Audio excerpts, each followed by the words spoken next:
This episode is dedicated to the memory of Josef Sural. May he rest in peace.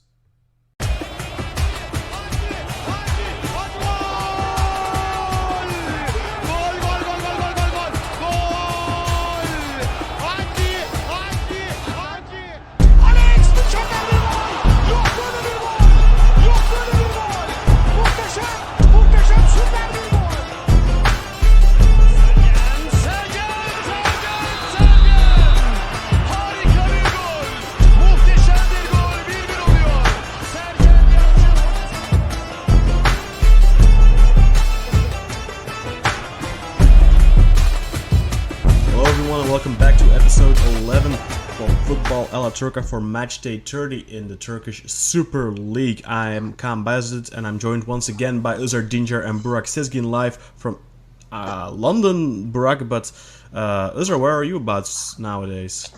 I'm still in Dublin. I should be here for another 3 weeks and then returning to London for a short while. Okay. I knew you were going back for a bit, but I didn't know if you were back yet.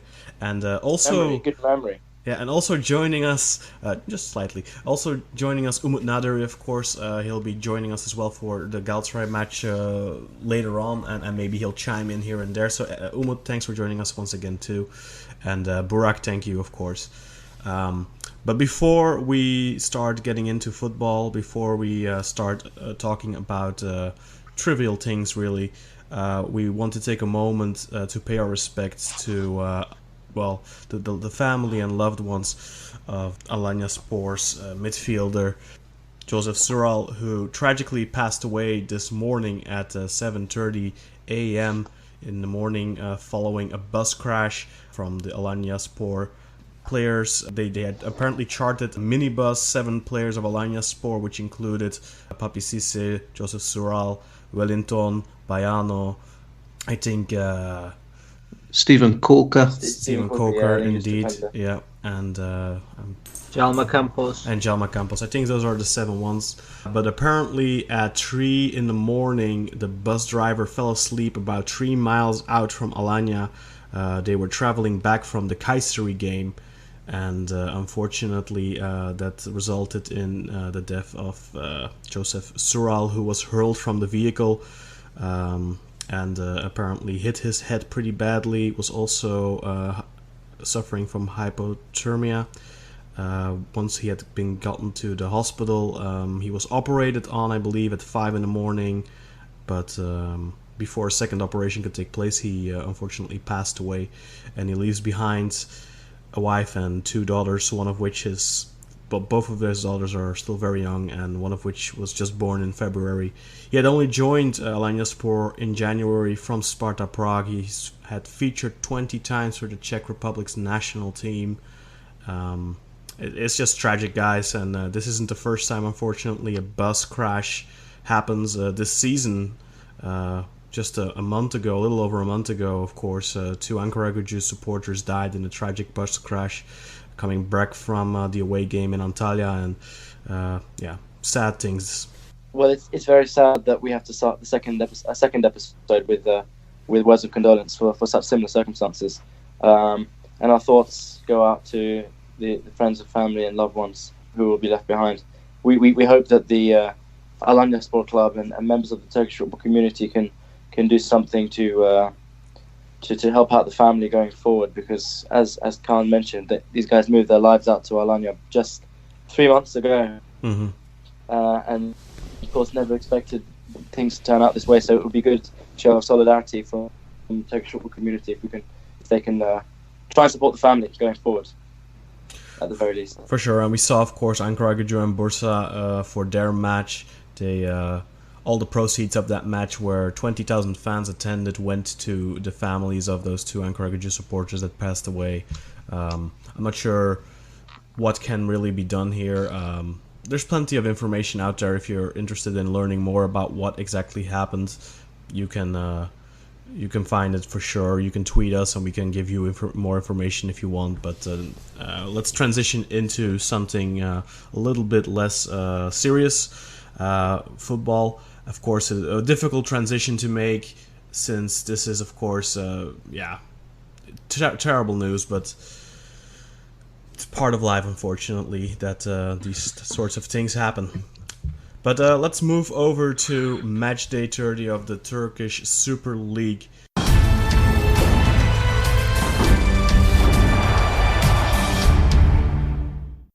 On Friday, we had already a big match, a big surprise. Basaksehir played at home against Göztepe. And guys, I think I said last week, I don't think Göztepe have a chance because they've been so poor going forward. They've been the worst team in the second half of the season, statistically, and also just the football they've been able to put on the mat. I think I literally said that last week. And wouldn't you know it, they proved me wrong. I'm a super jinx, it seems, because every time I make a bold claim, the opposite happens. So maybe I should start saying Besiktas can never win the title this season, because I think I've been saying it all along. So, but no, but Basaksehir losing at home 0-2 to relegation candidate Göztepe. Goals coming here from Cameron Jerome in the 7th minute, Burak Sezgin's personal favorite player, of course, and Deniz Kara in the 85th minute. But should also be pointed out, Basaksehir scored twice in that first half. Both of those goals were ruled offside. I think the first one by Elgero Ilya was pretty clear, but that second one by Edin Visca, that was super tight. It was offside, correct call, but oh my god, was that tight. Burak, I'm going to throw to you first. What were your thoughts on this match? Were you surprised by the result, and what did you think of those offside goals and ultimately the result? Well, for weeks and weeks, I've been telling you, gentlemen, about the Cameron Jerome effect. And I think he's been listening to this podcast and he wants to prove a point to me. I can say that's his fourth goal. I think it's his first goal since December. So it's a pretty poor return for a striker. But if you look at the form Göztepe have been in, you can understand why he's not been scoring much. But shock result for me. I was expecting Basaksehir to bounce back after their loss last week, playing at home as well. But you can't really call this a home advantage, I don't think, because there are no fans to there and cheer and hope cheer on. And sorry, it was actually they drew last week and they lost before that. So, but excuse the error. I was expecting a response back from a defeat and a draw to say, okay, it's Göztepe. They've been on a horrible run of form. They've only won. I mean, they've lost their last 4 on a bounce. But ultimately, Göztepe somehow showed up. Horrible defending by Serdar Taşçı for the second goal by Göztepe. Deniz Kara, I think, just stole the ball off him, just hassled him and ran. It was funny seeing Emre Belözoğlu try to run after him, and I think he toyed with the idea of bringing him down, but they thought, I'm 38 now, man. I'm just tired. Just go and score. And I think offside was correct for both goals. The first one by Elia, very clear offside. And like you said, Kaan, it was a tight call for Edin Visca's offside, but I think it was offside. My hope now is that either Galatasaray or Besiktas win the league so that we can try and pinch Edin Visca to come to Fenerbahce. Yeah, that was definitely a huge blunder from Serdar Taşçı, and I think he made a similar mistake a couple of minutes before that where Göztepe almost went on a dangerous counter, but it ended up being recovered by Başakşehir's defense. But Özer, the result that you were definitely hoping and dreaming for, I think we said it last week too, it's gonna come down to them. I think we said it in terms to Besiktas more than Galatasaray, but it's gonna come down to them really making an unexpected slip up, and this was, by all intents and purposes, an unexpected slip up. Maybe the most unexpected one of all. Well, absolutely, and I think what you said before about not expecting Basaksehir to lose at home was something that we shared. All three of us shared in the last podcast. So you're not alone in that opinion, and I think we're all really genuinely shocked by the result here. In fact, the whole notion of Basaksehir only picking up 1 point in 3 games is still very much something that I'm not quite over. I can't believe they've been able to fall off the cliff like this in the last 3 weeks. But with this game specifically, I actually thought, especially after we discussed this game in detail in the last podcast, I thought, you know what, I'm not even going to waste my time with this match. I'm pretty sure I know what's going to happen here. I'm pretty sure all Turkish football fans are aware how this game is going to go, so I'm not going to waste my time watching it. And after, I think it was 7 minutes, Cameron Jerome put Göztepe 1-0 up. I thought, that's interesting. It kind of had a little wry smile on my face. I thought to myself, yeah, I wonder how long they can keep this up. Yeah. And then kind of feeling through Twitter, watching people's reactions when Basaksehir scored, and then suddenly it was disallowed, and then scored again, and then it was disallowed again. But hold on a sec, maybe it's worth tuning into this. I think it was around the 70th minute that I actually turned the game on, and it was still 1-0 at that point. And then sure enough, Deniz Kada pinched the ball in his own half, ran all the way. And I must have been at this point screaming, pleading at the television, saying, "Come on, score this goal, make everybody's dreams come true." And sure enough, Dennis put the goal in the back of the net, and everyone was just elated. I was really over the moon by this result, and totally unexpected. Bravo, Göztepe! They're back in contention to stay up. For sure, and it could have been even worse for Basaksehir because Mert was forced to make at least one really big save at the end, maybe even two. From the top of my head, I remember one, but I think there might have been another one. And then there was also this very dubious position where there was a last man challenge on, I want to say, Deniz Kada, which could have been a red card, I think. I don't know if it was inside the box. Obviously, it's not going to be red. It's going to be a penalty, but and a yellow. But I think it was outside the box. Perhaps referee adjudged it that it was a play on the ball, but still, it seemed like a reckless challenge. But I very much share your experience in this match, where I had zero belief that Göztepe were going to be able to pull off a result, but then Cameron Jerome puts them ahead, and I was still kind of in the mindset of, if that won't last, and wouldn't you know it, Elia scores pretty quickly, but disallowed, and then you're like, oh, okay, you know what, but the pressure keeps coming, and then that goal comes in the 45th minute, and you're like, that's the perfect timing for that goal, and they're going to go up and over them in the second half, but no, disallowed again. And I think that kind of took the wind out of Başakşehir's sails because they were definitely the better side in the first half. We didn't really see much of Göztepe in the first half. But in the second half, we saw quite a bit more of Göztepe and less and less of Başakşehir. We did not see the reaction we'd expect from a would-be champion, I would say.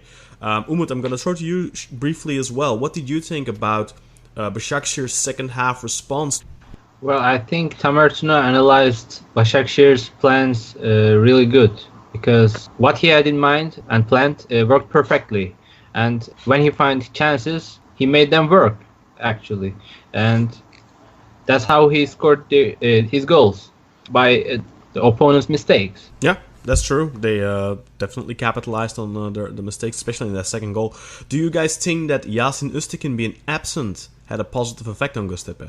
Oh, definitely. I think he's a bad egg. I've made my views on this guy clear in the past. Maybe Özer feels the same way. I do. So I think it's maybe not helped galvanise the team, but it's maybe giving them something less to worry about. But also, I think we just need to mention the defence here at Basaksehir, because up until 3 weeks ago they'd only let in 13 goals all season, and the last 3 games they've let in 5. So, and you know their season's been built on this good defence, and we see all these stats about Mert being a good shot stopper and a good goalkeeper, but is defence slowly starting to be found out, or are they just starting to panic or something? I think they're missing a couple of players. Epriano is still not there, I believe, and I think who else? Atama wasn't there today on that match. Anyway, they're missing a few players at the back for sure. I think that's playing a role. But yeah, it's a good point that you make. Are they feeling the jitters a little bit? I mean, last week there was a little bit of talk of, are they fumbling a little? And I think 2 weeks ago when they lost against Besiktas, I said no, that can happen. But then last week against Rize they dropped 2 points, and then today, this week they dropped 3 points against Göztepe of all teams. I mean, Rize are in form, but this Göztepe really aren't. It's arguably the weakest team in the league right now, next to Akhisar. and to suffer a home defeat against them, they can still rectify things. I mean, it's still all in their own hands. They just have to win everything. The next 4 games, if they win everything, they're champions regardless. But they are putting a lot of pressure on them because it's not too long ago, like 3 or 4 weeks ago, they were 8 points and 11 points ahead of their 2 closest followers. And now that's only 2 and 3 anymore. Spoiler alert. But yeah, I think we've said enough about Basaksehir here for now. Let's move on to the Saturday results, where we have Çaykur Rizespor against Sivasspor, 2 teams in the belly of the mid-table, so to speak.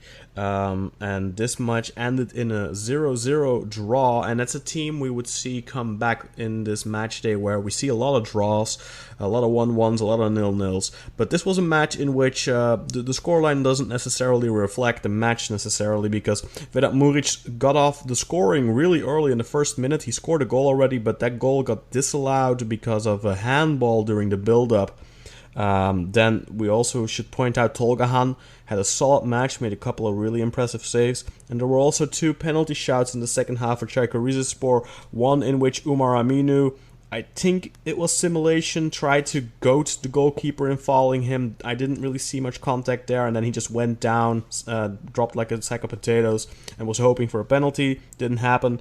And then a little bit later, Melniak seemed to get a little bit sandwiched in the box. That might have been a penalty.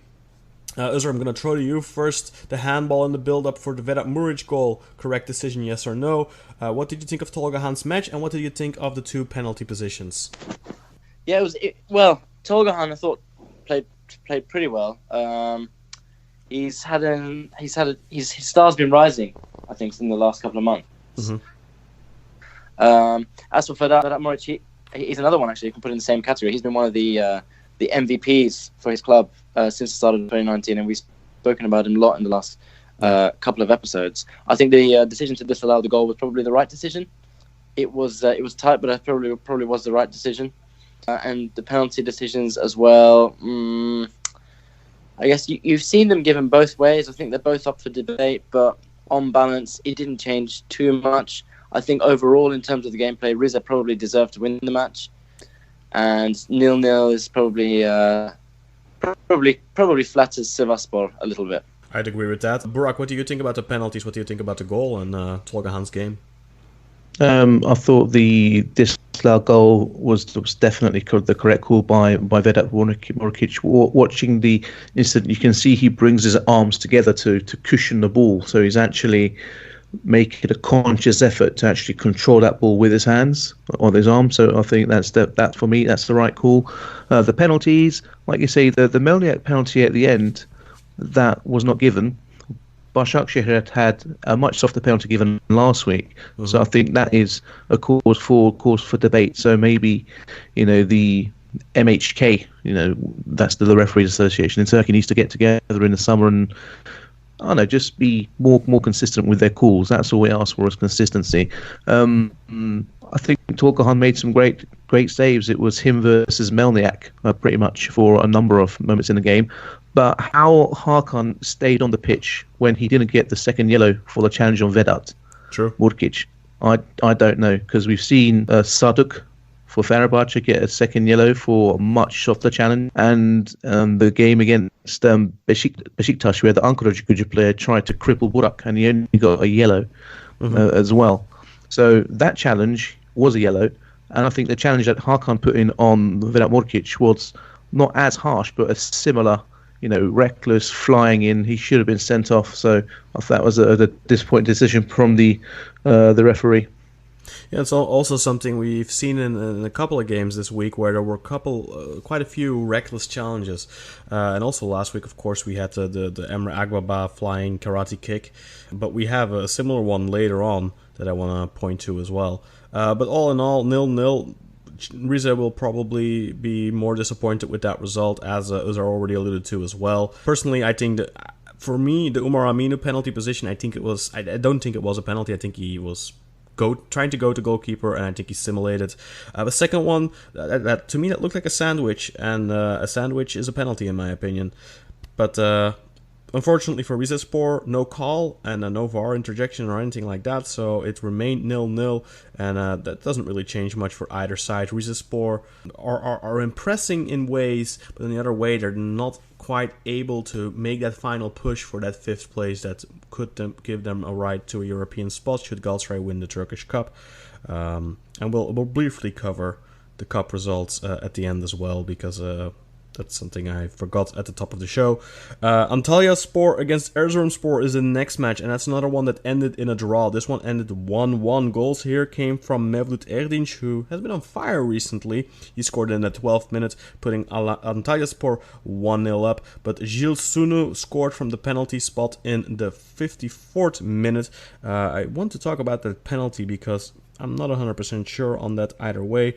Mevlut Erdinç has now scored 8 goals in 13 starts and 20 total matches for Antalyaspor, but 8 in 13 starts is not too bad of an average. And his goal was initially disallowed for offside, but it clearly wasn't, and VAR intervened and made the referee go look and awarded the goal. Actually, I'm not sure if the referee went to look. They might have just told him that it was onside. And then, that's pretty much all I have in my notes here. So, Özer, I'm going to throw to you first. Mevlut Erdinç, his star continues to rise. And what do you think about the penalty? Was that a correct decision? If we start off with Mevlut, if we remember when he was playing in France, we could say he's regaining his PSG form. He signed from Sochaux for about 11 million euros, if I remember correctly. And he was up there with the top scorers in the French league some years ago before making switch to Turkey, and he seems to be regaining that kind of free flowing, confident style of play, which is something that really excited us when he first hit the scene in the French league many years ago. So 8 in 13, it's very impressive indeed, very impressive indeed. As for the penalty, it looked quite soft. I mean, it's something I want to see again, but. I wasn't too sure about that, to be honest.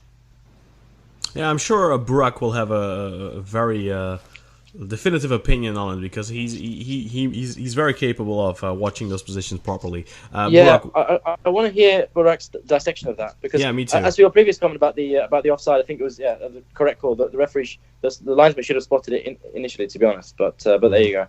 Burak, what do you think? Offside for the goal was clear. I think that wasn't offside, so it was the right decision. But what do you think about the penalty? Was it a penalty?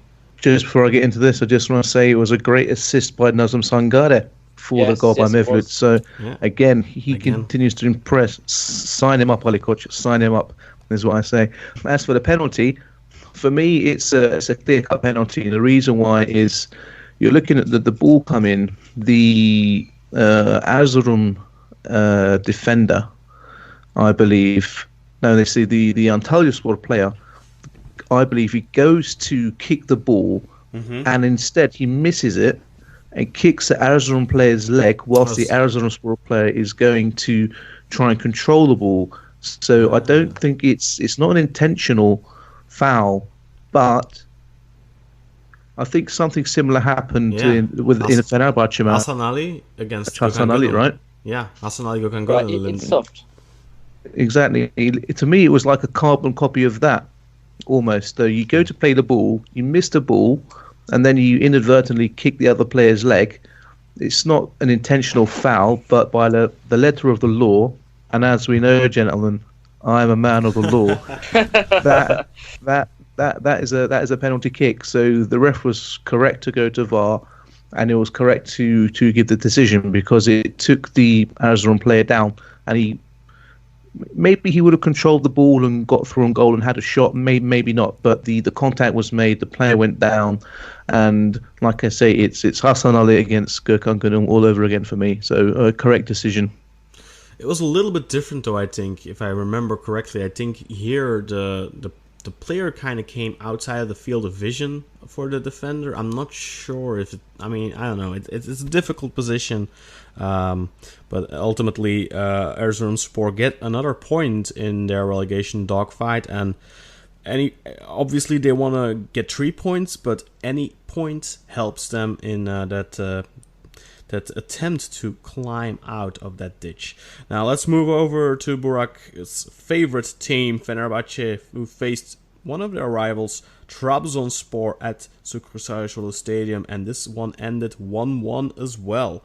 Like I said, recurring team, lots of draws this week. This match was quite entertaining, I would say, though. Yusuf Yazıcı had put the visitors ahead in the 16th minute. Wouldn't you wish he played for the hosts, Burak? Because I'm a huge Yusuf Yazıcı fan. I'll just point that out there. He's one of my absolute favorite players in the league right now.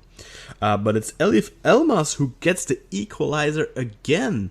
This time in, I believe, the 5th minute of stoppage time, the absolute dying seconds, he makes it 1-1. And it's worth pointing out, at that point, Fenerbahce had been playing with 10 men for over 20 minutes because Sadık Çiftpınar had seen a double yellow. He had initially gotten booked in the 59th minute and then again in the 71st minute. We'll talk about that decision.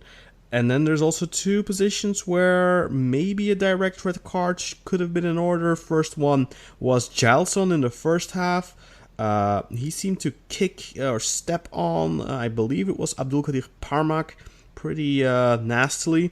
And then in the second half, Jose Sosa almost kicked Valbuena's head off, but in something that reminded me a little bit of last week's Emre Agbaba position. A little bit different. Maybe it was a little bit more like the Luyendama position a couple of weeks before, but very dangerous high boot. Obviously, your boot doesn't have to be super high to hit Valbuena in the head, but still, it was dangerous. Maybe on another player, this would have been a regular height of boot. Huh? Get it? Okay, I'm sorry, I'm being lame. But no, so two potential... Cheeky, low blow. Yeah, it might have been a low blow in any other player, huh? But any comments on that? Let's get into that. But Burak, you first. What did you think of Fenerbahce's first half performance? What did you think of Fenerbahce's second half performance? Because I think they impressed at times in the end, especially when they were down to 10 men. But was it down to Fenerbahce or was it down to Trabzonspor's nervosity? Well, just let me start. It was the goal was actually accredited to our goal was accredited to Valbuena. Okay. Not indeed. It was one of those three kicks that you put into the box and everybody watches it as if in slow motion. It doesn't touch anyone and it just bounces into the net.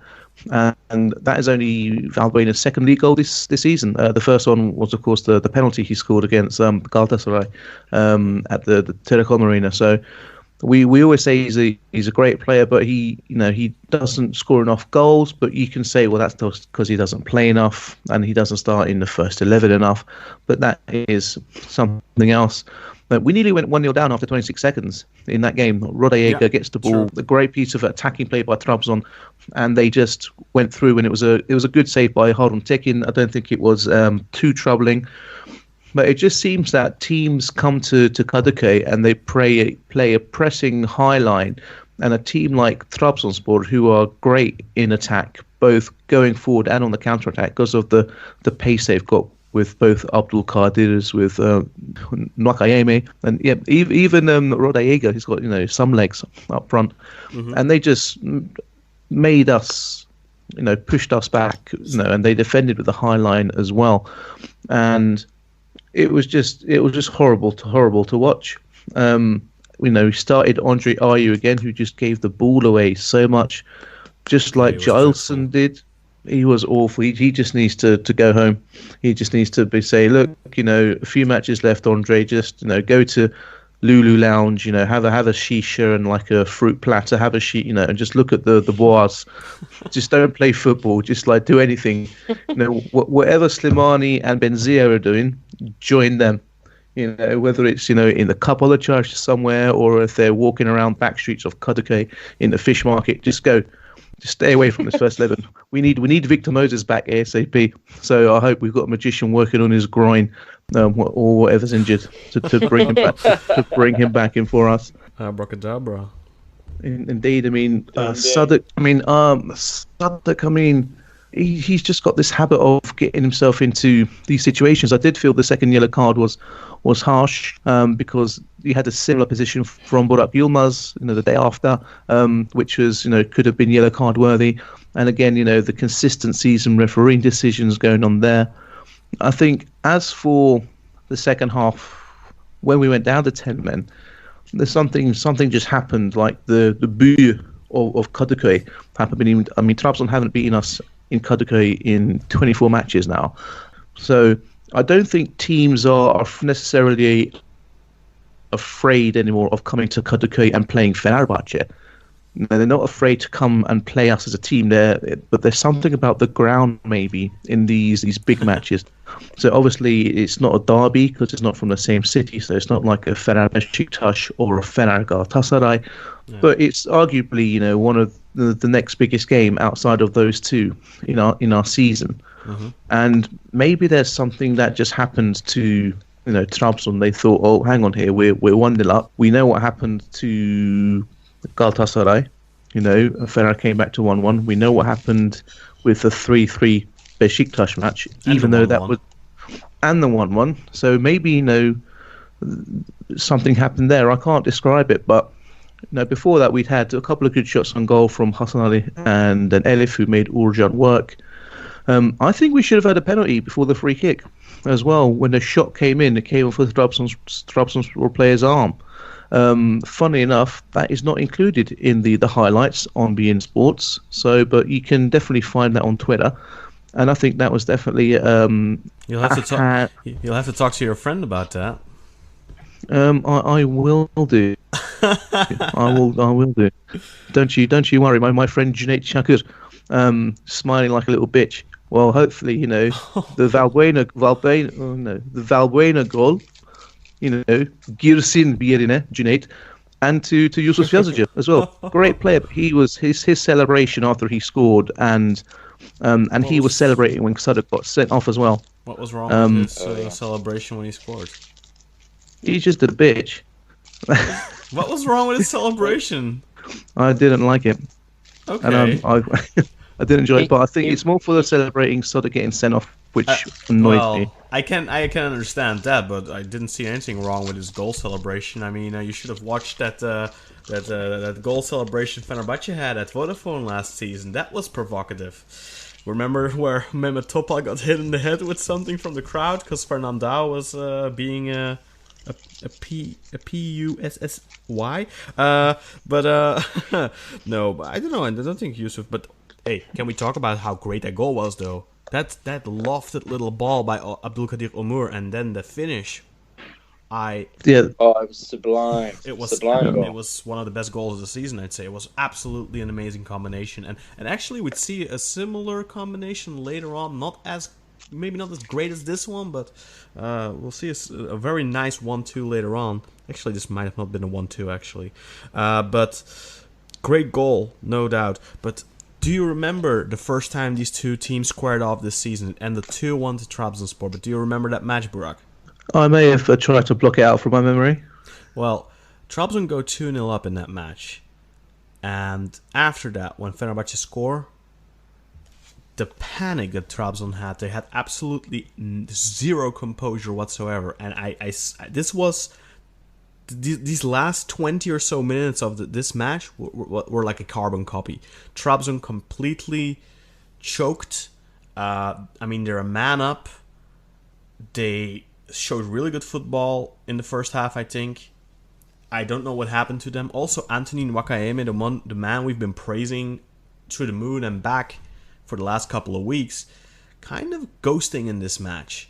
Özer, what was your impression of Nwakaeme's performance, and what was your impression of those final 20 or 30 minutes of Trabzonspor? Yeah, he was a ghost. You're right. He was a ghost, a catfish. He was disappeared. He was really, really disappointing. I mean, he was one of the guys we were looking forward to seeing for Trabzon in the last few weeks, like you say. He just didn't show up. He didn't show up. But the same cannot be said for the other two who were involved in the goal, Abdülkadir and Josef Sural, who scored a really quite sublime goal. And as the old saying goes, if Barcelona had scored that, everyone would be talking about it.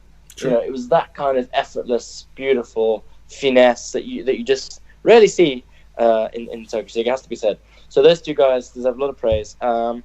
As for Yazic's behaviour post-match and post that goal and for the red card and everything, he said something after the game that he felt he was trying to impress his father, who I guess is a devout Trabzonspor fan.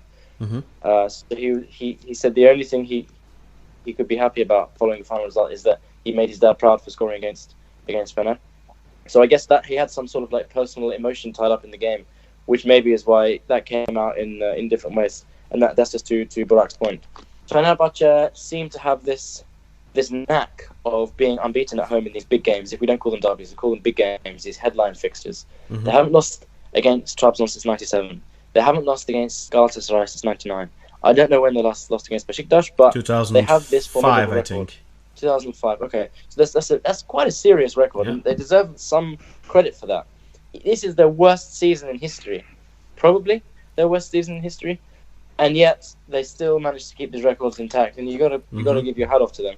Another thing I just want to highlight again is Valbuena, who I said this before, and in fact since he joined Fener, that he's probably the most talented player in the league, and it's a real scandal that Fener don't start this guy day in day out, because he's such a great player. He makes the difference. Okay, like Burak, he doesn't score all the time, but he makes the difference in the gameplay. He has a tangible contribution to the team. He's an elegant player. He's got finesse. He's got class. He's got it all. And he made the difference when he came on again. Maybe you can compare him a little bit to Quaresma and the role he's had at Besiktas for the last couple of years, where maybe he's not getting on the score sheet, but he creates stuff. Quaresma, of course, gets a lot of assists, and Valbuena maybe a little bit less, but Quaresma gets more minutes too. And I would agree with you, because if you look at this game, most of the danger again came from Valbuena. I think he hit the post at one point. He was the guy having most intent going forward. Unfortunately, of course, he's up there in age. I don't know exactly, 33, 34 years old. Obviously, Fenerbahce might not want to keep him around because of the high contract too. By the way, Burak, did you end up looking into how many games he has to play until his contract automatically rolls over? I did not know, so that should be my homework before the Kasımpaşa game next week, which I may add is going to be super fun, because we have no centre-backs. Serdar Aziz is injured, Sadık is a cezalı, and Skirtle got booked, so he's also cezalı. So my prediction is we are going to play Topal and someone like Isla as centre-backs, and that will be an absolute horror show. So watch this space, folks, and watch Trezeguet, try and tear them apart like a hot knife going through butter. I'm very worried about that. Yeah, maybe you're lucky that Trezeguet plays on the wing more than he plays in the centre, and that you're only playing Kasımpaşa and not Basaksehir or whatever. Although that might or Rizespor. Imagine playing Rizespor with those two back at the back. No, don't say that. Don't scare me like that, please. I need to check the fixtures again. No, I like to give credit to Rizespor because they've really impressed me in the second half of the season. They've been one of the teams to watch, and I think credit where credit is due. Obviously, on this podcast, we speak a lot about Galatasaray, Fenerbahce, and Besiktas, as I think most Turkish football programs would. But there's a couple of other teams that are very interesting that make this league worth watching. And I think last week, or was it this week even, we said that is there really a better league in the world, like more entertaining league in the world? I think it was. Yeah, absolutely. Right, and it's just. I think we said we can easily have said that after the Fenerbahce game. We could have said it after the Besiktas game. We could even said it to an extent after the result of this game, because everyone thought. Sorry, of the Galatasaray match, because everyone thought, hey, look, it's a foregone conclusion. Jim Bom was surely going to win this match. And yet, we threw another surprise. So, in terms of rollercoaster, in terms of surprise, in terms of raw excitement, yellow cards, fouls, passion, fans, flares, and the whole shebang, you can't beat the Turkish league. Yeah, and it looked for a long time, it looked like it was going to be one of those boring seasons a la Juventus, Bayern Munich, PSG, where the champion is known 10 games before the end. But that's changed so much in just a couple of weeks here in Turkey. It's absolutely mind-boggling. Okay, let's move over to Sunday. The next match is Kayserispor against Alanyaspor. of course, we all know what happened after the match, but let's talk about what happened in the match. This one ended 1-1 as well. Like I said before, recurring team. And the goals here came from Silvestre Varea, the former Porto player, in the 9th minute. And then Steven Cocker scored the 1-1 in the 23rd minute, the former England international. I believe he played for Newcastle, he played for Queen's Park Rangers, Liverpool, Dundee. Only 27 years old. How did he end up in Turkey? It's difficult to fathom. I mean, Tottenham. He ended up via Tottenham, and Özer will know about that. And well, he gets on the score sheet. I believe it's his first goal in Turkey. There's also a penalty situation in the second half that I thought might have been a penalty actually for Alanyaspor. But Özer, I'm going to throw to you first. These are two teams that are in the mid-table. Alanyaspor are fighting for 5th place with their neighbors Antalyaspor. They're both on 42 points now, and we all know if Galatasaray win the cup, 5th place goes to Europe, at least to the qualifiers of Europe. What did you think of Alanyaspor's performance? Do they look like a team that might be ready to go into Europe next season? Do they have the types of players to do that? And what did you think of Kayserispor's performance? Well, I think to take your first question, simply in the isolation of the 90 minutes that we saw at the weekend, I thought that Alanyaspor do have these kind of flashes of classy football. They have these moments of brilliance that you kind of hope to see from a Sergen Yalçın team. So if they were to make the 5th place in Europe, I think that they'd be able to put on a good show. I wouldn't expect them to embarrass Turkey like certain other teams if they finish. Who would you prefer, Antalya or Alanya? If you look at the football they play, the players they have, who'd you prefer? I mean, I definitely want one of the two of them, as opposed to Kayseri or Malatya or Konya. I can say that for sure. As for the two of them, the two neighbours, I don't know. I think to be honest, there's going to be a certain cloud of tragedy over Alanyaspor, going forward because of what happened. I think it would be nice for them to have European football to bring some bit of prestige and a bit of perhaps a small amount of joy to the city after what's happened, to give them a bit of positive attention after what's happened. And I do think if they can keep hold of Sergen, which I don't know if is a possibility given the rumours linking him with Besiktas, etc. But if they can keep Sergen and keep some of their core players, I think they could put on a good show in Europe. Otherwise, I'd be very happy to see Antalya too. Bülent Korkmaz, and they've got a lovely stadium. They've got some decent players in the team. As long as it's one of the two, I'll be happy. What do you think of I think it was a potential penalty on Junior Fernandes. I'm kind of blanking. But I think it was on him. Did you think it might have been a penalty, or did you maybe miss that position? I think it was a bit soft. This is when Fernandes was kind of going for goal and it was cut down kind of at an angle. From my notes, I didn't make a big deal out of it on my notes. It looked like the Kayserispor defender kind of cut his run off at an angle and made some contact with the ball.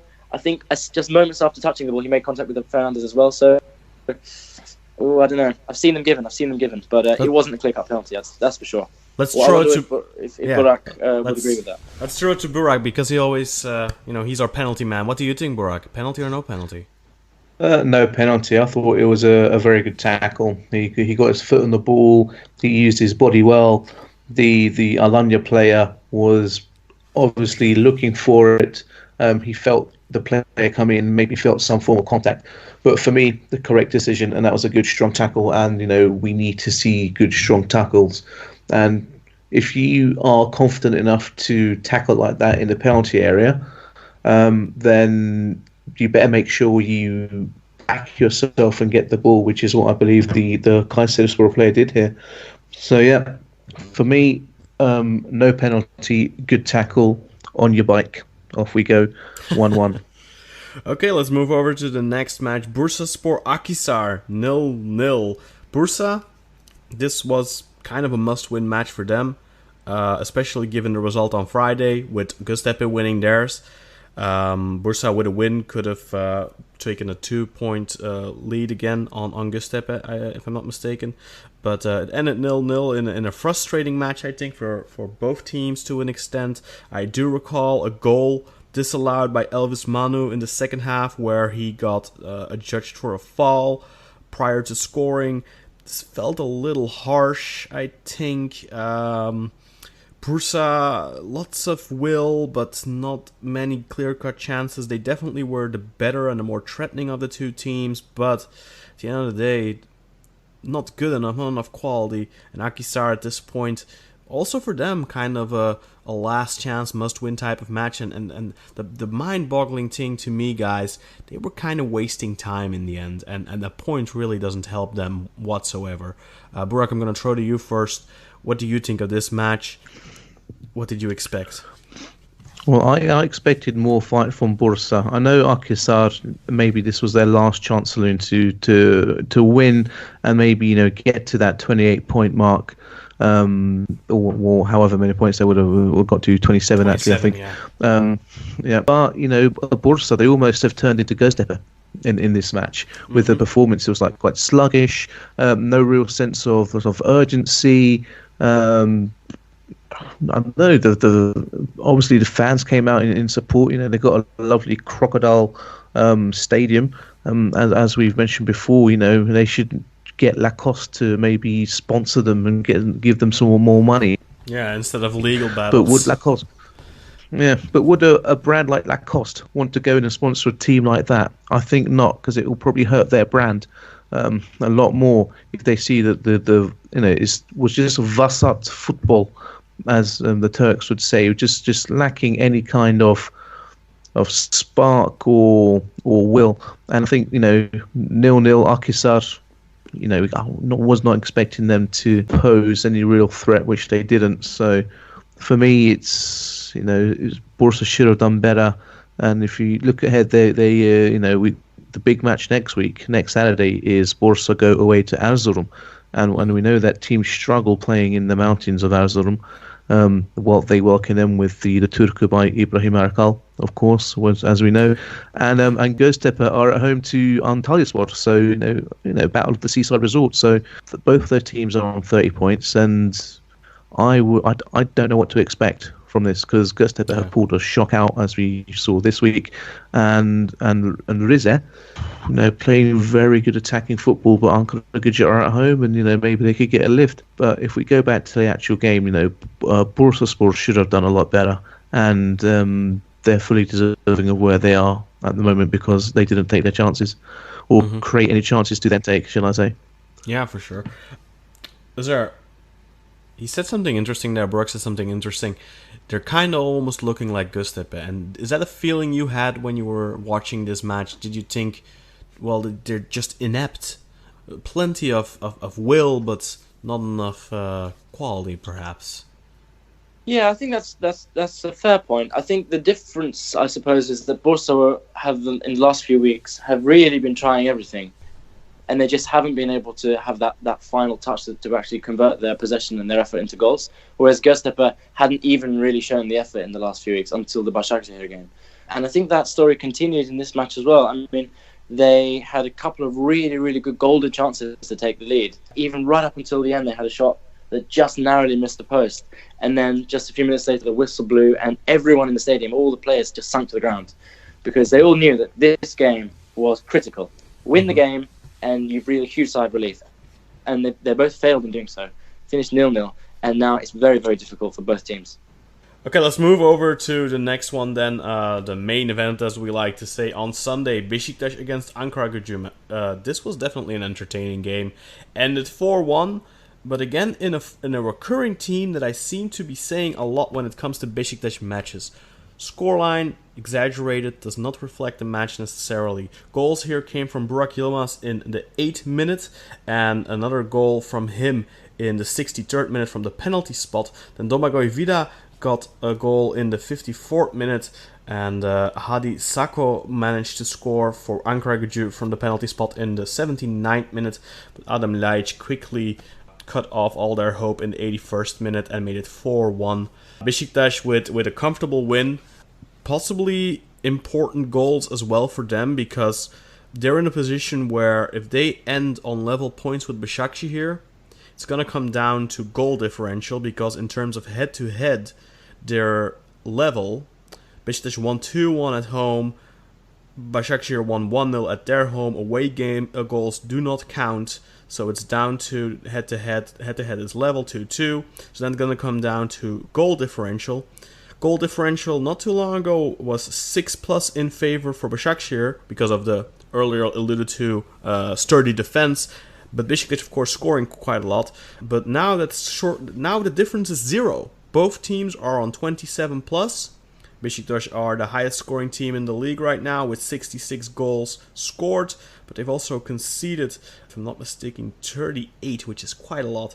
But important to get those goals. And it puts them in a good position going forward into the last 4 matches, where if they can make up that 3 points on Basaksehir, then they'll end above them if they manage to score more than Basaksehir does. But let's talk about the match first. Ankaragücü dominating the first half. Besiktas scoring against the run of play. Brilliant strike by Burak Yilmaz, though, has to be pointed out. And he continues to put the team on his back and carry them to the finish line. Maybe across, we'll have to wait and see. Then Domagoj Vida with what can only be described as an ultimate shithouse goal. He wins the ball in midfield, runs the whole way. The ball ends up on the right wing with Burak Yilmaz. He crosses it in. Altay, goalkeeper Altay from Ankaragücü kind of fumbles it, falls to Domagoj Vida in the box, and he strikes it home. Of course, Domagoj Vida's father was a Croatian league striker and scored quite a lot of goals in his career, so maybe that's coming back from, harkens back from that, playing football with his dad. Then Burak Yilmaz again from the penalty spot. Penalty or no penalty, the penalty was committed on Atiba Hutchinson, the penalty position there. Then a penalty on the other end. It was Atiba Hutchinson this time who made very slight contact with his elbow with the ball, which got the penalty pointed to the spot. Loris Karius saves the initial penalty, but penalty has to be retaken because Domagoj Vida was in the box too early, then later blocked the rebound. Penalty retaken. This time Sako steps up and take it, because the first time the penalty was taken, Tyler Boyd, but he saw his penalty saved. So Sako does convert 3-1. Adem Ljajic a little bit later. What brilliant little 1-2 with Shinji Kagawa, and what a fantastic lob over Altay to make it 4-1 final scoreline. But Loris Karius, for me, man of the match, had amazing saves in the first half, really kept Besiktas in it both at 0-0 and at 1-0. He kept them up, and ultimately he looked unbeatable today, and the only way to beat him was by re-awarding a penalty that he had already saved. Correct call, I think. Can't really be discussed, but both penalties, we'll discuss those. And then there's also 2 more positions where one, Altay could have gotten sent off for taking out Jermaine Lens. The linesman bailed out Altay because it was supposedly offside. Replay showed that Lens at least was clearly onside. I think Burak might have been offside, but he was not involved in the play. VAR didn't overturn it either. I guess they felt it was too harsh, but for me that was quite clear. And then a little bit later, Burak gets kicked really hard as well, and that could have been a direct red card, I think. Özer, I'm going to throw to you first. Your former lover, Burak Yilmaz, continues to set the world afire for Besiktas. How much would you give to have him instead of Mbaye Diagne right now? I know. I'm like a woman scorned. I'm gutted. I mean, somebody on Twitter wrote during the match that had Galatasaray signed Burak instead of Diagne, we'd have at least 9 more points, a lot more hair follicles, and 10 million euros extra in the bank. And I totally agree with that. Burak Yilmaz has been a revelation for Besiktas, and bravo to the club for actually showing him the trust and giving him the responsibility to kind of prove himself again. Because let's not forget that when he signed, a lot of the fans were very much against his transfer. They were all swearing at him, even in the first couple of games. And he carried on through that. He rode the wave. And now I don't think you'll find a single fan saying that. If anything, you'll find guys like me on the other side wishing that we had him up front. Yeah. His goal was absolutely brilliant. He really looks like he's in the form of his life right now. I was going to ask you. Full credit to him. And Yeah, I mean, okay, I think you can compare him to his 2013 form at Galatasaray. Of course, back then he was also the MVP of the group stage in the Champions League, having scored 8. He was the top scorer then, joint with the Cristiano Ronaldo that we all know. Yeah, but against. Nonetheless, it was Champions League. Nonetheless, it was Champions League. Cluj though, and it's okay. Champions League. Oh, you can only score against who's in front of you. So yeah, exactly. That's true. The Cluj match was the perfect hat trick: left foot, right foot, and header. But anyway, I digress. Back to the glory days. To Besiktas, I think the team is playing by far and away the best football in the league. If the league were to go on for another 10 games, I think Besiktas would easily win the league, and I think you guys have a very, very good opportunity to get a Champions League spot at least. Okay, I do want to pose this question because you did point that out. Burak Yilmaz, he's older, but not really slowing down yet. Maybe not as fast as he was in his prime, 27, 28, but when you watch him play, do you still see the same player he was at Galatasaray, or do you think he's changed in the terms of maybe more mature, more of a leader on the pitch? I never saw him as a leader when he was playing at Galatasaray because obviously you had Schneider, you had Selçuk, you had Drogba for a while, Muslera, of course. I think that team had plenty of leader figures. Maybe Burak was just not, maybe he was. I see what you mean. In terms of being drowned in the superstars of the club, I think that was a possibility. But again, like we said, he proved himself even amongst those names that he was, at least in statistics, the most valuable player. I mean, had it not been for Burak's goals, we wouldn't have qualified from the group in 2013. So he definitely proved himself. But in terms of his gameplay, if that's changed, I'd say that his Galatasaray days, he used to play really on the line of offside and just try and use his pace to outrun the last defender. And you still see moments of that here. He's still got offside once or twice in this match, but he's definitely coming back to midfield more to try and get involved in the gameplay more. He's taking on shots like we saw in this game from outside the box. He's being a slightly more experimental, slightly more deep lying, if you like, rather than kind of waiting in the right in front of the goal for the headers and the tap-ins and that kind of thing, which he was also very good at and clinical at when he was slightly younger. So I think in terms of he's coming back to contribute to the gameplay, he's made that improvement in his style of play. And Umut, I want to involve you in the conversation here too, because obviously you watched a lot of Burak Yilmaz at Galatasaray as well.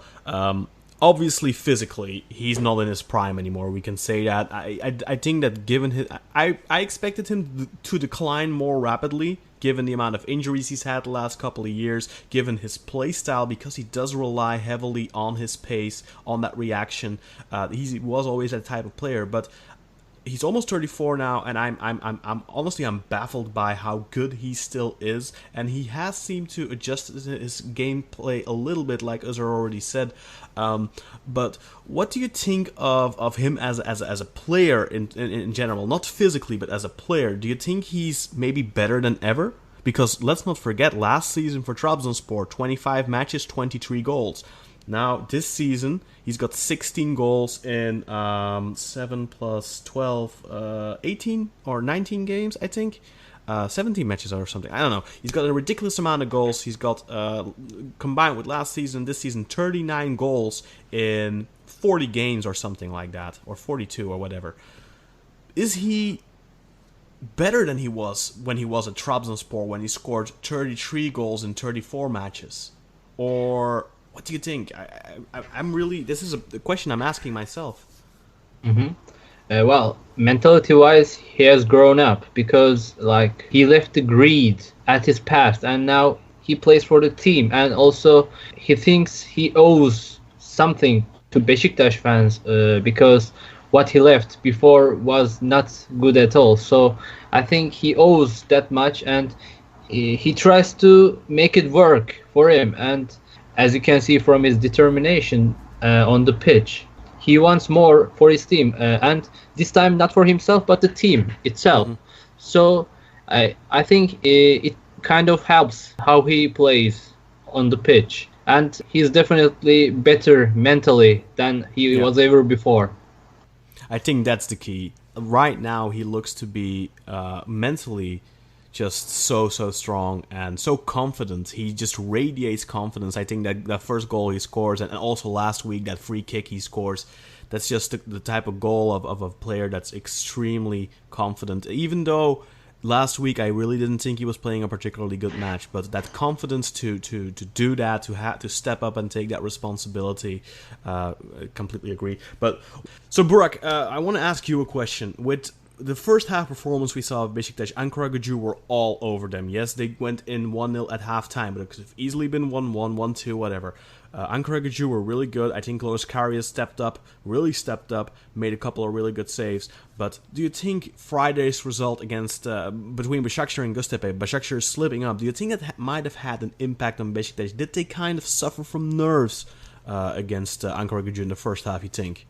It's really hard to say because you've got both teams. So you've got Göztepe winning, which puts pressure on Ankaragücü, and you've got Basaksehir losing, which you can say puts pressure on Besiktas ahead of the derby next week, the Galatasaray Besiktas match at the Türk Telekom Arena.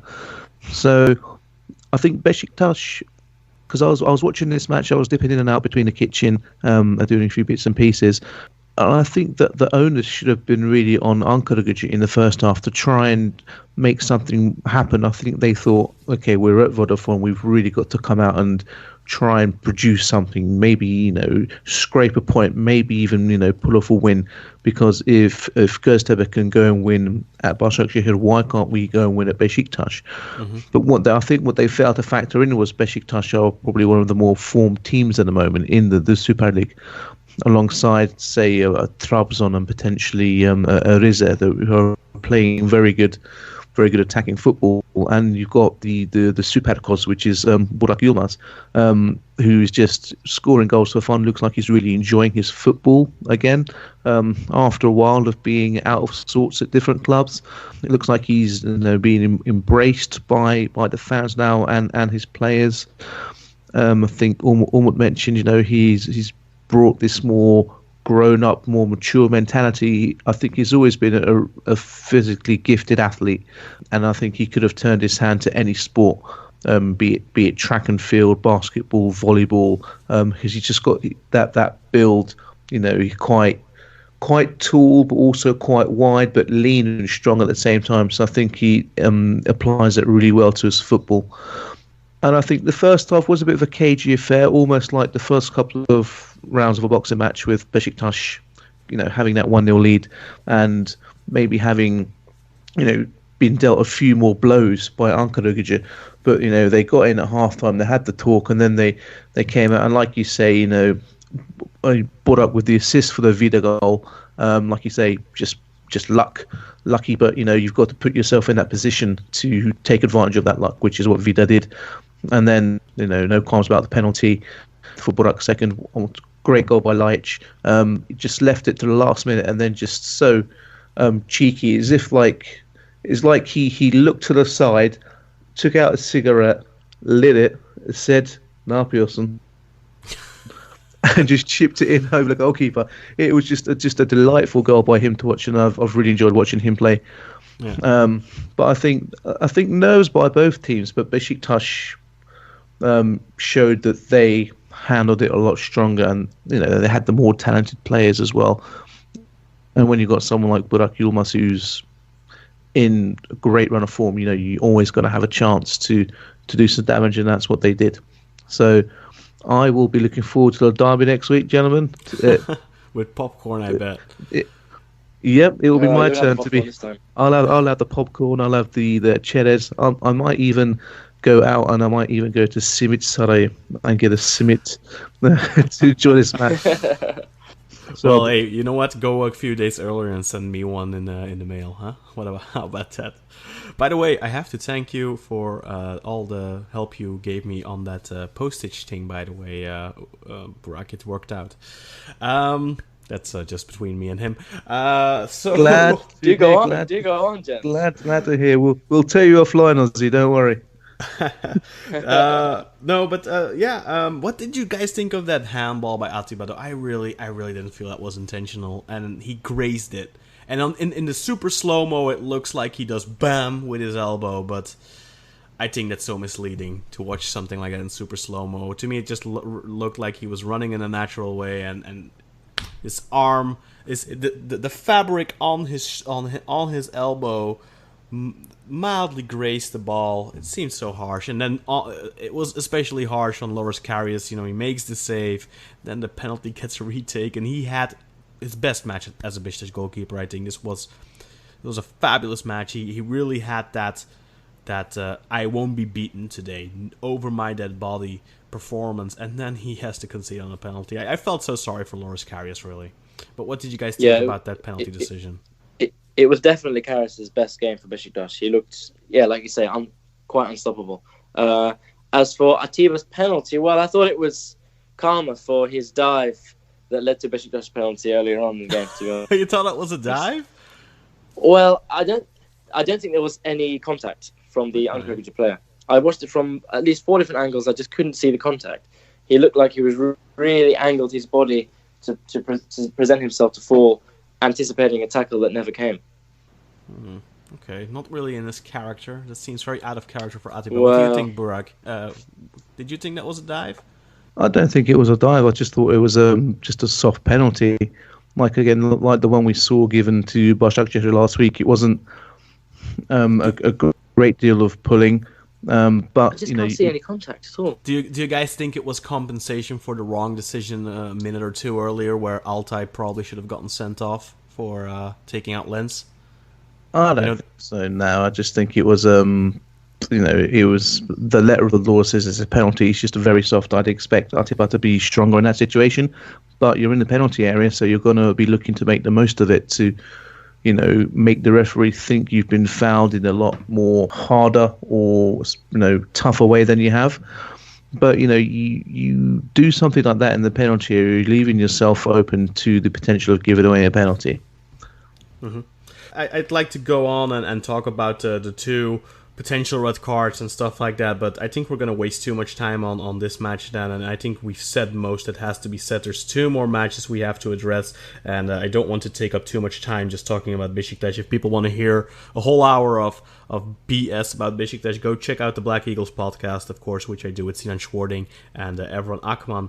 We recorded it yesterday, so go download that if you want to hear more about the Besiktas match. But let's move over to Monday. We had 2 more matches remaining. Alanyaspor against Kasımpaşa. This one ended 2-1. Goals here came from Adem Büyük in the 42nd minute, Robin Yalçın in the 69th minute, and then Bengali Koita got one back for Kasımpaşa in the 85th minute. But Adem Büyük scoring against his former team, he didn't seem to celebrate that goal, and Robin Yalçın clinching a very important goal that got them the win ultimately. But Koita puts them on their toes for a couple of more minutes, and he could have really put them ahead early on.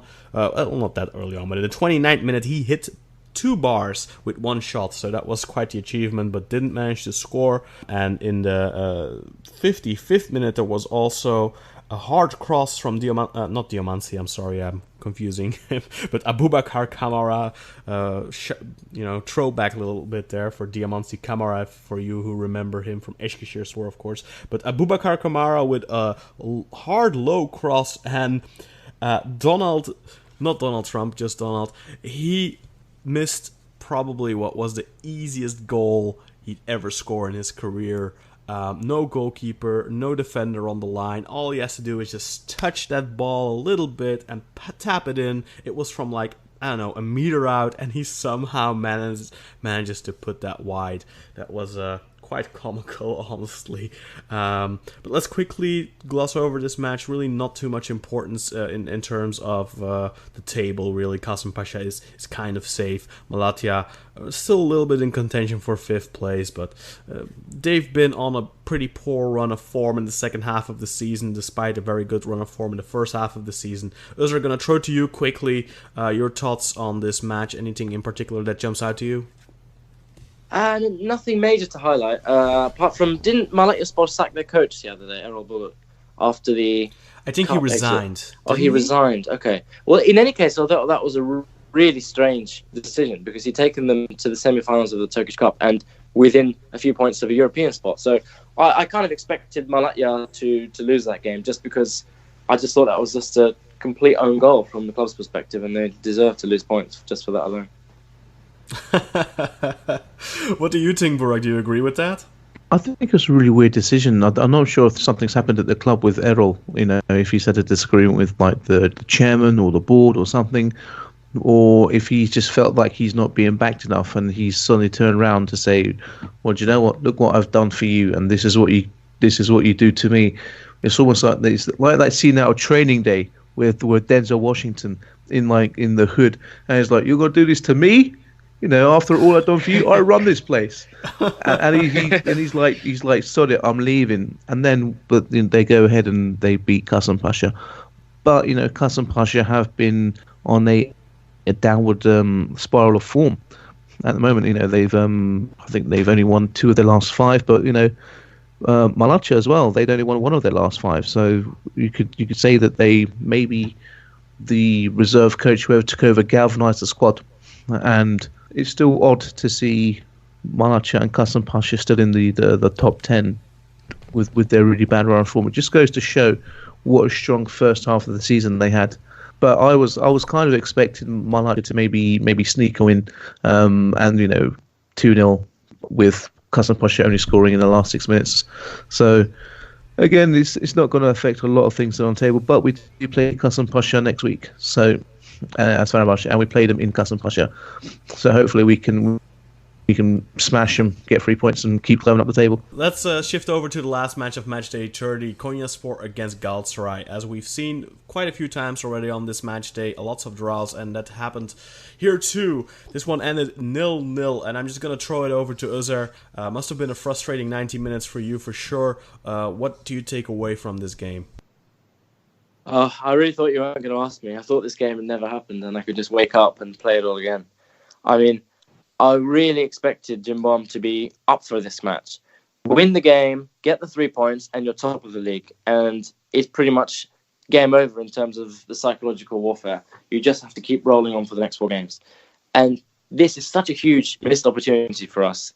I think it's genuinely scandalous, shameful, embarrassing that Galatasaray could not manage a single shot on target in 90 minutes. 90 plus minutes, over 100 minutes if you add in all the time that was played. I mean, I don't know what's going on there, but up front, we have some serious issues. I mean, we're going to get to Jagne quickly. I just want to accelerate the discussion to get to this guy because I know a lot of focus is going to be on him over the next week.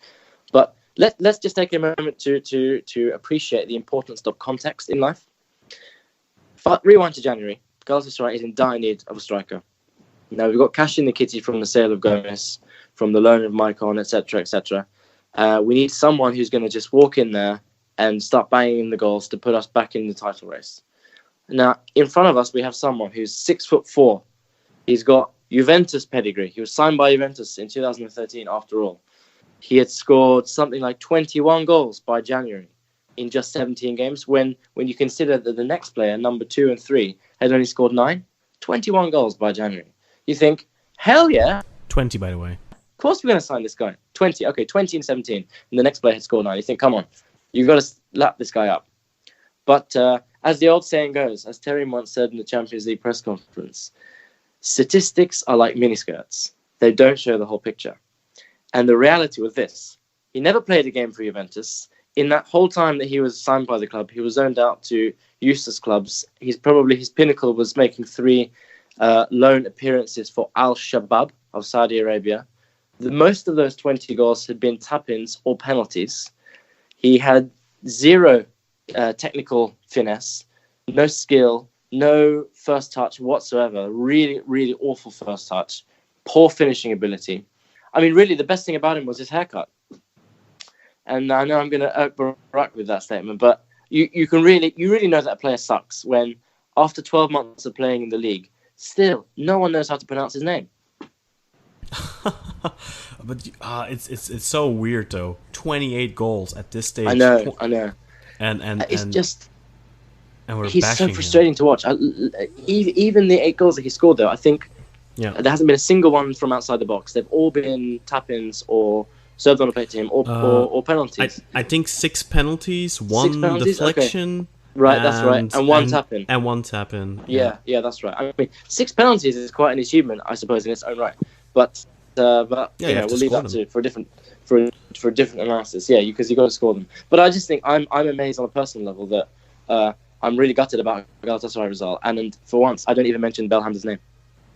Yeah, That's how bad. Belhanda was maybe the man that almost gifted you the win, because he had that amazing pinpoint accurate through ball on Diagne. Diagne using his body pretty well to get in front of the defender, but then I think a little bit off balance by putting himself in front of the defender and then just bottles it, puts it wide. That was probably the best chance of the entire match. Yeah. Umut, how did you see that position? Did you think he was maybe fouled by the Konyaspor defender, or did he just, No. He just searching for a penalty, so for an easy goal. All he wants, because easy goals his target. I think if you want to be a champion, you have to score those goals, because like Galatasaray has only one important chance during the whole game, created by Belhanda, as you said. So top quality pass, but Diagne somehow managed to ruin it once again. I mean, a title candidate team striker must score that kind of goal chance. If not, you'll end your title dreams. Other than that, it looks like Emrah Baba doesn't have the shape or energy to even stand on his feet. Yet Fatih Terim keeps subbing him as the last resort. I don't know why. But as we know, Sinan Gümüş is expelled because of his stupid attitudes and lack of discipline during the games. I think Fatih Terim gave up on him, now making us lack of options coming from the bench. And also after Diagne, we have some failure of transfer of Mitroğlu, also on the field making nothing. Also, I think some players are not passing him and seeing him as an option on the field, avoiding passing him. I don't know why, but he somehow kind of manages to ruin every moment also. Also, Fatih Terim somehow insists on playing with two tall strikers when Galatasaray is in a dire need of goal, and he's also so tend to subbing Belhanda off in these kind of situations for avoiding him to be yellow. Sent off, as we're in a crucial stages of the league. It's obvious he doesn't want to lose such player, but also we know the attitude of Belhanda and the capabilities of him being red carded too often.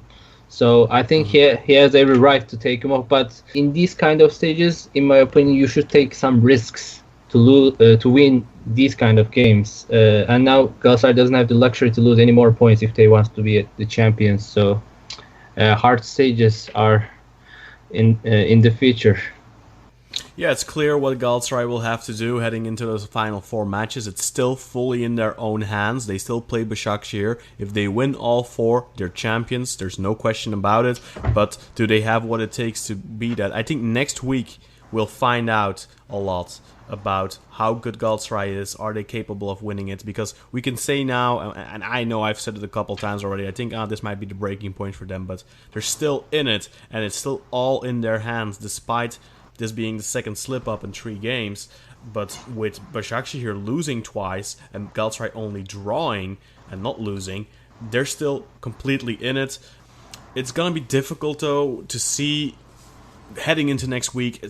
I think that match, that Galatasaray Besiktas derby, we're going to know so much more coming out of that. I think if there's a winner, whoever wins that match, I think has an amazing chance of becoming champions. Obviously, if it's Galatasaray, their chances are bigger than if Besiktas win it, because Besiktas still need to hope that Basaksehir dropped 3 points along the way in those last 4 matches. But we'll have to wait and see. A draw, obviously, that's not really going to help either of them. But even a draw, I don't know, the Basaksehir we're seeing right now, they were so pristine for so long. But now you can see them drop points at any moment. But who knows? They might turn things around and they might start winning everything now. But we've spoken about now how dreadful Galatasaray might have been in this match. Or Galatasaray pundits here already addressed that. But Burak, I want to talk to you for a little bit about your former coach and somebody I know you appreciate, admire, Aykut Kocaman, and his team, Konyaspor. I think I hinted them to becoming fifth a couple of months ago. I completely jinxed them, apparently. They have really been disappointing. And also in this match, I don't think they had a couple of opportunities to hit Galatasaray on the counter, really fumbled those. In 90 minutes, I think they had one shot, and it was from like 27, 28 meters out.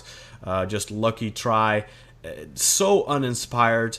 And they've been kind of like that for weeks. They're dreadful to watch, I feel. I really don't enjoy watching their games. And I don't know. I expected more from Konyaspor, with Aykut Kocaman being back at the club, back at the helm, with most of these players he still got in his former stint.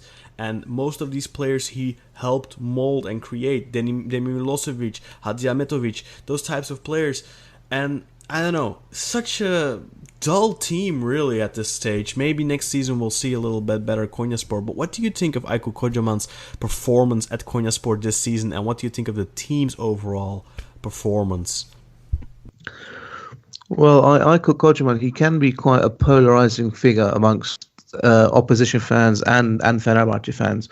I, for one, I've always liked him. Obviously, he's made some mistakes, obviously, when he was trying to rile up the teams a little bit too much in the previous seasons when it was obvious that we weren't very good. So we looked at other tactics.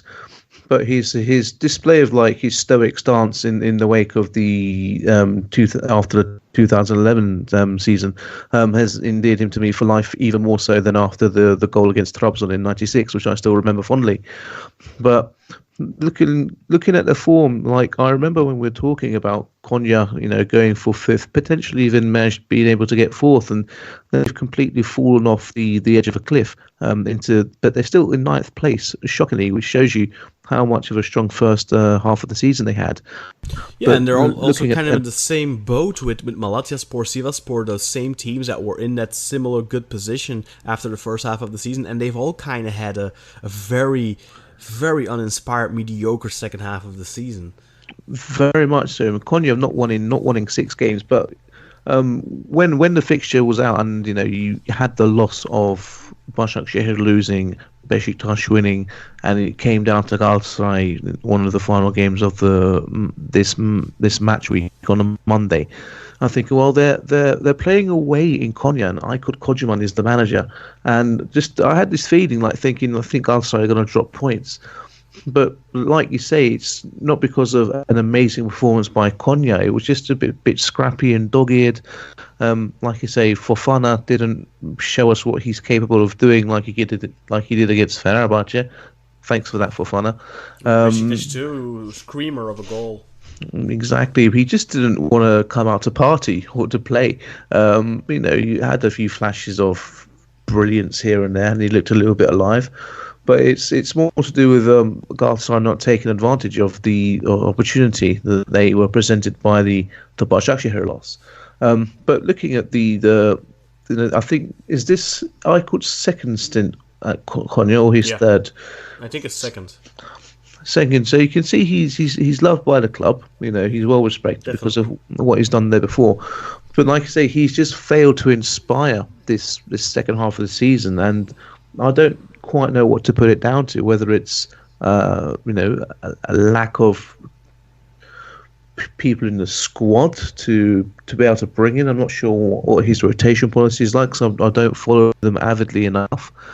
But like you said, he's got some players from his first stint that are Aykut Kocaman players. But he always seems quite organised, but that can often come across as boring as well. But he's had success at Fenerbahce. He's won some trophies with us. Obviously, not as many as we would have liked. But looking at his performance at Konya, they're never going to set the world on fire.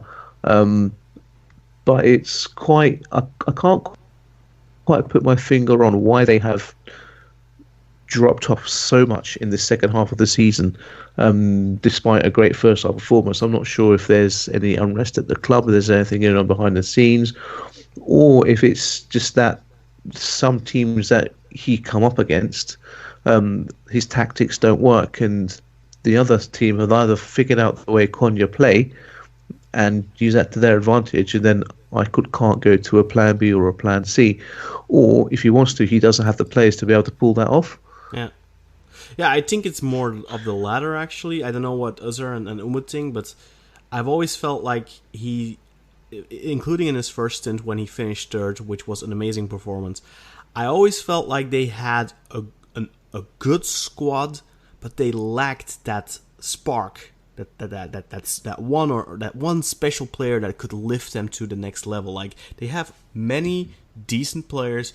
Ömer Ali Shiner, I think that's a player that any of the big three would want in their squad, not necessarily as a starter, but he could be a valuable squad depth player. Nate Skubic, for the previous couple of seasons, he was terrific. I think he's kind of dropped off this season. Of course, he's already 30 years old or something. Maybe he's slowly declining.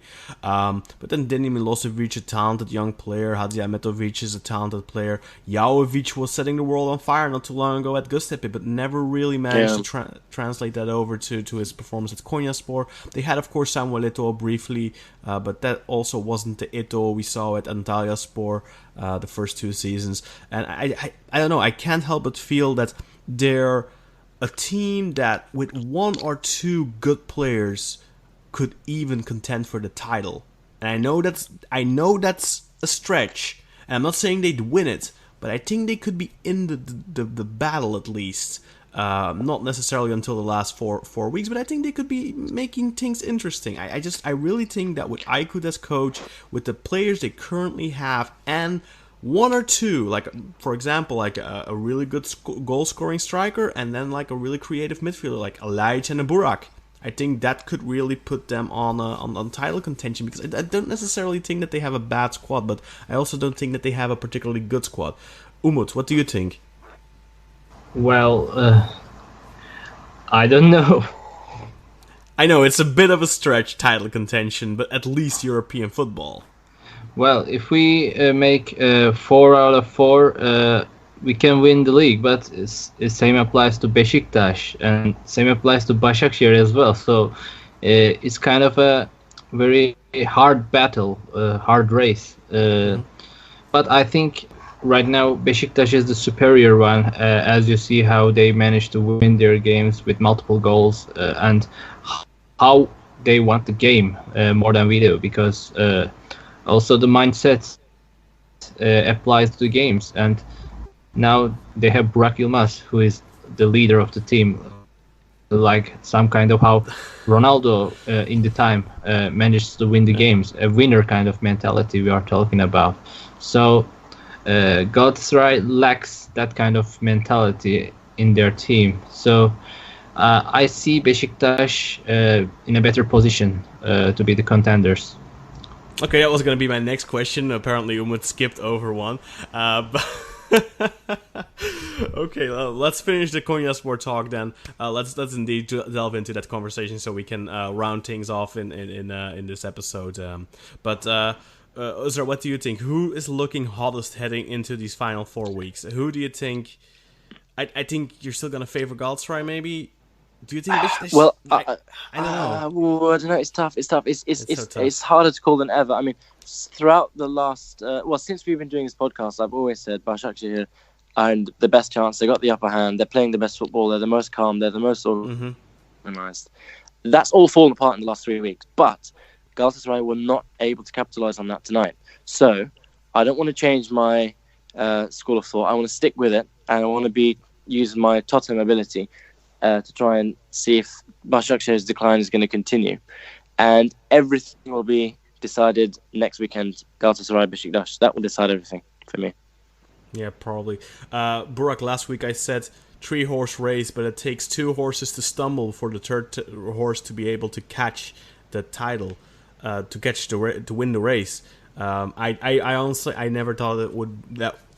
If you would have told me last week we'd be in the position we are in right now, I wouldn't have believed you.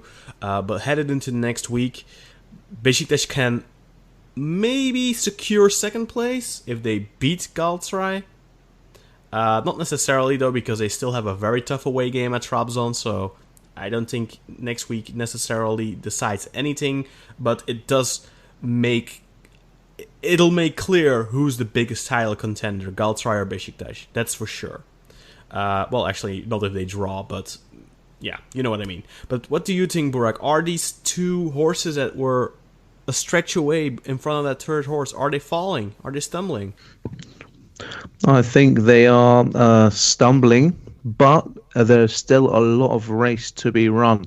So they may have jumped the fence and maybe stumbled a little bit, but there's still a lot of chance for those two horses to regain their footing and pull ahead, while this third horse, aka Besiktas Gymnastik Kulübü, is running up on the other two from the inside.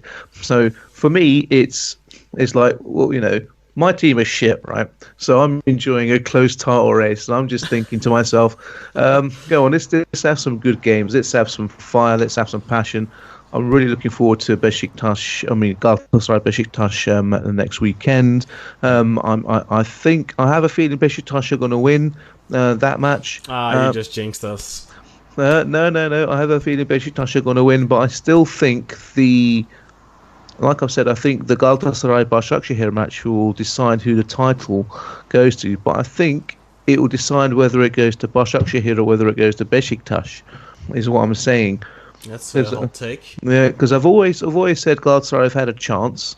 I've said that for a while now, even when they were maybe 5 or 6 points off Basaksehir. But I think with Yep, indeed. So if you go back and listen, I've always said, you know, it's still possible. But with this little stumble that Galatasaray have shown, and I think it's the fact that they don't have any strikers in red hot form that they can rely on to pull them out of these situations. I think the Burak Yilmaz factor is huge. And even with Basaksehir, you know, they may have like a Robinho and sort of an Adebayor, but you know, looking right now, you know, you're looking at someone to carry the weight of the shoulders on his back across his perfect, like ripped, lean deltoids. That's Burak Yilmaz. And I think you need to keep that guy fit and out of trouble, and he could lead you to the promised land or the third title. Let's not forget, if he gets booked, he'll miss the next match. So if he gets a yellow card against Galatasaray, he'll miss the next match, which will be at home against. I know the next one is Trabzon away, and I think I think it might be Alanyaspor. Actually, it is. It's Alanyaspor at home. Yeah, after the Galatasaray game. Yeah. So he could probably afford to pick up a cheeky yellow in that one. I don't know. I think he should probably just try not to pick up any more yellows and just play all 4 games at this point. I think Besiktas are going to need him if they want to at least get second. But next week is going to be so important. And yes, Galatasaray are not too impressive right now. Things don't seem to click for them. But they're still in that position where they are because they do win plenty of matches. It's a home game for Galatasaray. You know what? If this was a home game for Besiktas, I'd be looking at things differently, but I can't see it happen. I remember last season, I think Galatasaray were a lot better last season. We were arguably worse off last season because we just came off of that cup match with Fenerbahce. We all know what went down there. And still, though, that match, I think Besiktas had the most chances. Negredo and Babel. Yeah. There was the early one-on-one for Negredo, and then, of course, later on there was the Babel chance and such. Besiktas should have never lost that match. Maybe not necessarily won it, but definitely not should have lost it, even given all the things that were going wrong. I don't think this Galatasaray is as strong as that Galatasaray, and I think this Besiktas is better than that Besiktas, but still I don't know. It's Galatasaray away. It's, for me, that's... We've won a couple times there historically, which have been huge victories. In 2002, I remember us winning there 1-0 through the Ibrahim Zulma's goal that ended up deciding the championship later down the road. And then obviously the 2 title wins for Besiktas in recent history, we won in both those seasons. But let's not forget, Galatasaray are unbeaten for almost 2 full seasons in the league. And we talk about Fenerbahce and how they have been so unbeatable at home in the league in those big matches.